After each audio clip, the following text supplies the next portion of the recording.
Greetings, this is Ben Murray with another edition of SaaS Metrics School. Welcome today, talking again about R&D investment efficiency, a follow-on from yesterday's episode on the R&D Payback Ratio.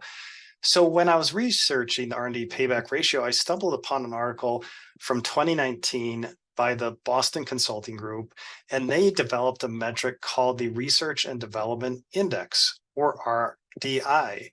And they created this metric to study the impacts of R&D investment on revenue growth. And they did some public comp analysis from the 2015 to 2017 period on some public SaaS companies to determine some benchmarks. So what is this metric exactly? So first, we need a couple things.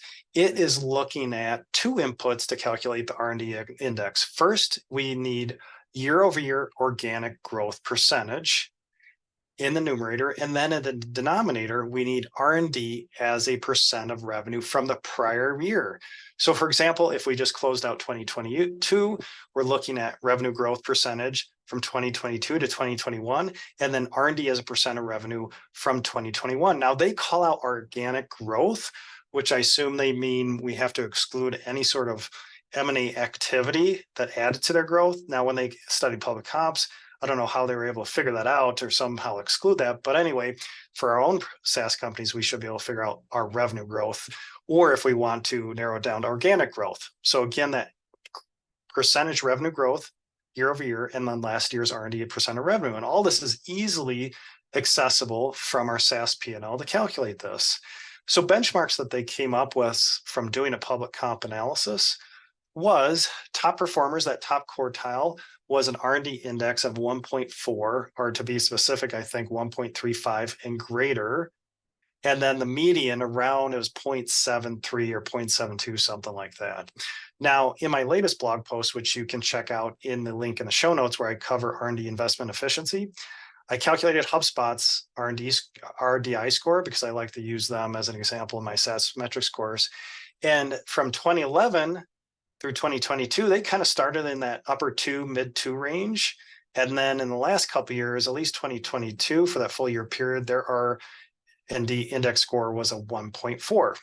Now, really interesting, when I calculated the R&D payback ratio for HubSpot, it actually comes out, the chart almost looks exactly the same. I think it is exactly the same because the inputs are kind of the same. It's just a little bit of a nuance in the measurement with R&D index. So I think it's really interesting. I think it's worthwhile to calculate this for a SaaS company, and especially since BCG did some public comps analysis to see what the top performers are and what the median performers, and of course, what the lower quartile performers were for this. Now, some nuances with this, of course, with R&D spend. We don't know how much they're capitalizing for R&D. We don't know if, say, stock-based compensation is going through these public companies. Of course, for our company, we can get it a little cleaner with this calculation. But I think it's a worthwhile calculation, and it's another data point that could support our overall picture when we're calculating SaaS metrics for our entire org.